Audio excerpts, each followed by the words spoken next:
Et frères et sœurs, il est sans doute assez opportun que nous célébrions les martyrs. Bien entendu, la raison première pour laquelle, dès le début, on a célébré l'Eucharistie en mémoire et en communion avec les martyrs, et vous savez que dans tous les autels AUTELS qui se respectent, il y a toujours une pierre d'autel qui contient les reliques d'un martyr. Normalement, c'est réglementaire. Hein.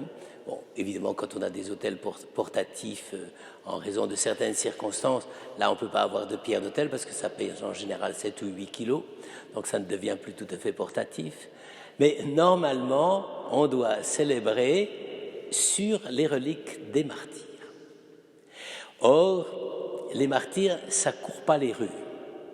La preuve, c'est que dans la succession apostolique des évêques d'Arles, eh bien, il n'y a qu'un martyr, c'est Jean-Marie Dulot. Il y a eu d'autres évêques martyrs, notamment ceux qui ont été martyrs en Cochinchine, n'est-ce pas? Mais ça, c'est autre chose. C'est ceux dont on vénère la mémoire à Marignane, n'est-ce pas? Je ne sais plus comment il s'appelle. Bon, ça m'échappe. Toujours est-il, mais en tout cas, il y en a un qui est mort parce qu'il était évêque titulaire d'Arles, c'est Jean-Marie Dulot. Et c'est d'ailleurs assez beau parce que, mais ça on ne le souligne pas assez, c'est dommage, c'est qu'il est mort avec ses 2 vicaires généraux et 2 neveux prêtres. C'est-à-dire qu'il y a eu de temps en temps des évêques qui sont morts martyrs avec une partie de leur clergé, notamment lors des grandes persécutions de Dèce ou de Dioclétien, etc. Là, je veux dire, c'était déjà un peu les charrettes, n'est-ce pas? Mais à la Révolution, je crois qu'il n'y a pas beaucoup d'évêques qui sont morts en même temps et en communion avec leur clergé. Pour quelle raison était-il à Paris, je ne m'en souviens plus, mais c'est quand même assez extraordinaire. Donc, on a là un témoignage prodigieux de l'évêque qui meurt en communion avec certains de ses prêtres pour manifester leur attachement à la fois au Christ et en même temps à la communion avec l'Église de Rome. Alors, je trouve que cet exemple devrait nous marquer encore plus spécialement par les temps qui courent. Parce que, voyez-vous, ça ressort sans arrêt en France, et nous l'avons eu encore récemment avec les épisodes du confinement. On a absolument voulu montrer que l'Église était persécutée.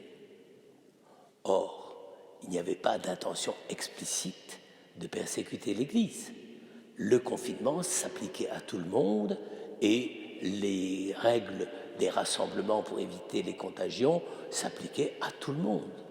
Et je ne vois pas pourquoi, nous les catholiques, nous aurions pu réclamer un régime spécial. On ne voulait pas viser l'Église. Et donc, c'est là où nous voyons que sans arrêt, j'allais dire, nous avons une espèce de vieux fond, disons, de réclamation, comme si tout le monde nous en voulait. Il ne faut pas vivre dans la folie de la persécution. En fait, il n'y a pas. Et c'est pour ça que dans la tradition de l'Église, la tradition théologique de la sainteté la plus stricte et la plus rigoureuse, on désigne le martyr, on meurt en haine de la foi. C'est pour ça qu'on lit le passage de Saint Jean que j'ai lu tout à l'heure, le monde vous hait. C'est-à-dire que pour être martyr, il y a une condition absolument sine qua non qui dure depuis les temps les plus anciens, c'est qu'il faut avoir mis à mort la personne par haine de la foi. Pas même de sa foi, parce que ce ne serait pas suffisant, en haine de la foi dans la mesure où cette personne, au moment même où elle a été mise à mort, était mise à mort parce qu'elle appartenait à la foi de l'Église. C'est comme ça que, je pense, pour le Père Hamel, il n'y a pas d'hésitation à avoir. Il est mort vraiment en haine de la foi. Et il y a beaucoup de chrétiens d'Irak et peut-être aussi en Turquie qui mériteraient d'être canonisés comme martyrs parce qu'ils sont morts vraiment en haine de la foi. D'ailleurs, il y a un certain nombre de témoignages qui nous sont parvenus par des gens qui ont réussi à fuir ce régime de persécution en Irak et qui, après la chute de Saddam Hussein d'ailleurs, je vous signale, c'est là où de temps en temps, quand on veut faire trop bien, on fait très mal, et bien c'est là que nous voyons exactement ce que c'est que le martyre. Il faut avoir été mis à mort en haine de la foi. Alors, ça veut dire que nous devons avoir du discernement. À la fois reconnaître ceux qui vraiment meurent pour ces raisons, mais en même temps ne pas vouloir en voir partout des ennemis de la foi. Il y en a, évidemment, il y en a même qui ne se dévoilent pas, bon, ben, ils ne bougent pas, mais ils détestent la foi, bon. Cela, on ne peut pas leur reprocher grand-chose, et c'est rare que des chrétiens soient victimes de ces gens-là. Mais on ne peut pas, il faut vraiment vouloir haïr, c'est-à-dire vouloir détruire, anéantir les témoins de la foi. C'est ça la théologie du martyr. Et bien, frères et sœurs, je ne dis pas ça pour que nous essayions de chercher partout qui est-ce qui nous déteste et qu'on puisse l'accuser d'être en haine de la foi parce que nous, on est des bons catholiques. Non, c'est plus subtil que ça.